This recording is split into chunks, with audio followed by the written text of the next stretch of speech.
Hi, my Lincoln Park Lions. It's Gardener Julia here, and I am in your garden. Today, we are going to start by going over some online and garden expectations, and then I'm going to take you on a little tour of the garden, and we're going to see what has changed since the last time you were here. And then we are going to plant some baby plants into the garden for the winter. Come on! All right, welcome to my home. We have 5 garden expectations this year. Some of them you might recognize from last year, and some of them are brand new to this year. Let's start with garden expectation number 1. Be kind to all living things. You might remember this one because it is true in the garden and when we are not in the garden. This year, I think it's especially important that you are kind even to yourself. You might have good days, you might have hard days. I want to make sure that you are being kind to yourself. Can you think of anything or anyone that you can be kind to from home? The second garden expectation is to be brave and try new things. It feels like this whole year is new. We're doing brand new things all the time. So I'm sure that you can already name so many new things that you have learned or tried just this year. Our third expectation is ask for help when you need it. We don't expect you to know everything, so please ask us for help. Our fourth expectation says use kind and respectful language. Whether you're speaking to your siblings or your friends or to other people online, we need to make sure that we are using kind and respectful language. Our fifth and final garden expectation is to have fun. Even though garden school is going to be much, much different this year, I'm going to be sharing fun videos from your garden and sharing fun activities for you to try at home. I think it's going to be really, really fun. All right, let's head back to the garden and take a little tour.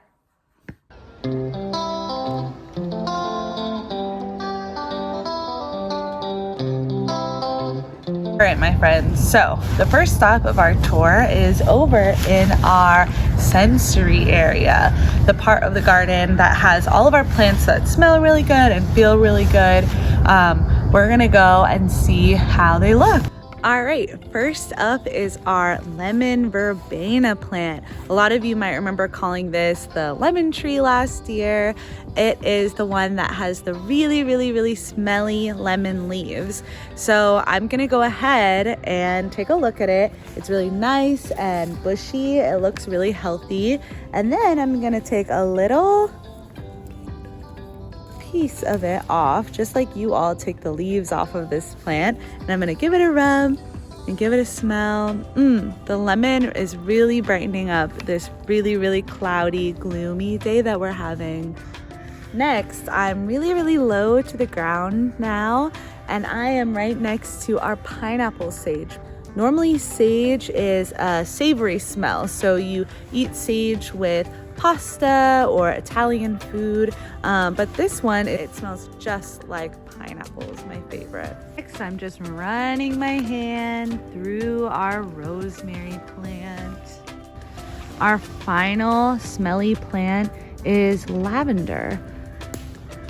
Lavender is really good for calming your body and calming your mind. Some people will take the smell of lavender and spray it all over their pillows right before they go to sleep to calm them down. I like to just pass by the plant and give it a smell.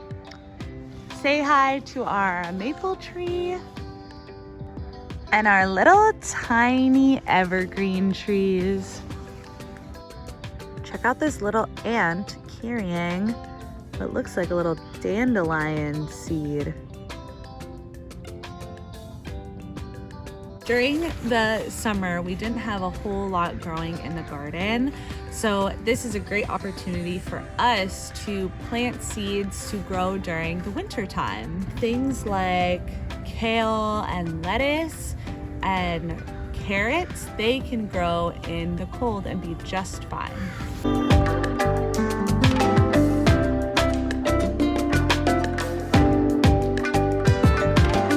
Many of you might remember digging in this bed. This is our digging bed last year. I remember that we were finding potatoes in this bed. This spring, I threw in even more potatoes in here. You just have to plant the actual potato into the ground to grow a whole potato plant. This bed doesn't look like much is going on, but there are dozens and dozens and dozens of potatoes underground. Many of you might remember this tool. This is called a trowel. It's basically a mini shovel, and this is what I'm gonna be using to dig up our potatoes today.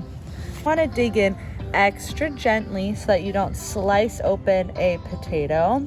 I found the roots of a plant that I'm gonna dig at, and let's see.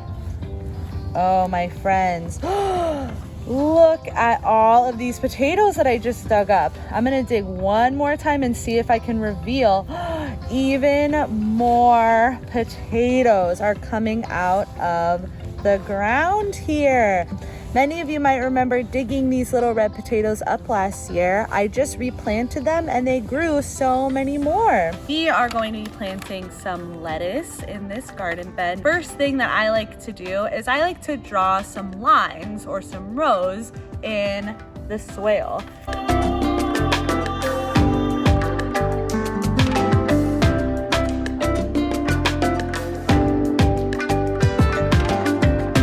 A lot of you have done this with me. I like to squeeze the sides, just very gently, not too hard, and I kind of flip it over and gently pull out the plants, just like this. So let's take a look at our little lettuce plant. You can see some of its roots, and there's actually not just one plant in here. There are 3 lettuce plants in here. We can tell because there are 3 stems. I have laid out all of our lettuce plants. Here they all are. And now I'm just gonna tuck them into the soil. So I like to do this by kind of holding up the plant, and then I tuck it into the soil and I give it a little push so that it stands up nice and straight. It's always important that you remember to water your plants right after you have planted them. All